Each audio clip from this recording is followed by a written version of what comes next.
अस्सलाम वालेकुम वरहमतुल्लाहि वबरकातुहू। मुझे बहुत दुख होता है जब आप अल्लाह के भेजे हुए बंदों की बात नहीं सुनते। मकान हमारा किराए का है, बच्चे मेरे कल के 2 बच्ची है मेरी भूखी बैठी हुई है, अभी तक भूखी बैठी हुई।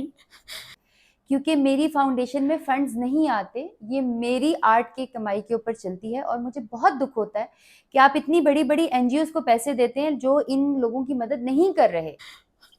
अच्छा, अभी के बाद वो भूखी नहीं होंगी, ये तो मैं आपको बता दूं, ठीक है। वीडियो भी डाली, किसी ने भी नहीं कहा, अपनों ने भी नहीं कहा, ना बगानों ने किसी ने कभी हेल्प नहीं की। अगर ऐसे मजाक उड़ाते हैं हमारा, और किराए का मकान है, रात को हमारा मकान इतनी बिस्सी करके गया है। वरना आप सोशल मीडिया देखना ही छोड़ दें। अगर आपने सिर्फ खलीलुर रहमान कंवर की कंट्रोवर्सीज और इस तरह की चीज़ों के लिए सोशल मीडिया देखना है तो मत देखें। आखिरी वक्त था कि वो भूखी थी, अब वो भूखी नहीं होंगी। चलें और बताएं। अगर आपको असल इंसानियत नज़र नहीं आती, ये मेरी बहन के आप हाथ देखें और ये मेरे भाई के हाथ देखें। जब अपनों ने साथ नहीं दिया तो कोई ऐसे साथ देगा? आपका किसी ने बताया?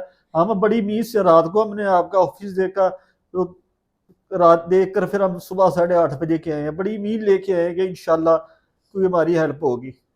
हम बहुत मजबूर हो गए हैं।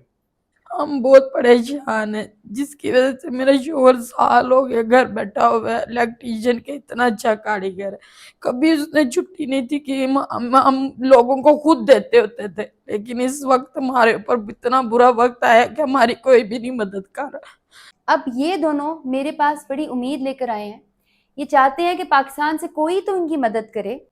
जिसके पास भी जाते हैं वो ही आगे से बीसी करके घर भेज देता है। I mean, आप लोग टैक्स देते हुए तो आप लोगों की जान निकलती है, तो आपकी ज़कात, आपके सदकात कहाँ पे जाते हैं? कि सामान उठा के गली में फेंक दो। हम क्या करें, गरीब आदमी क्या करें? मैं इतना अच्छा कारीगर हूँ, कभी मैंने छुट्टी नहीं की थी, लेकिन अब मेरे से काम ही नहीं हो रहा।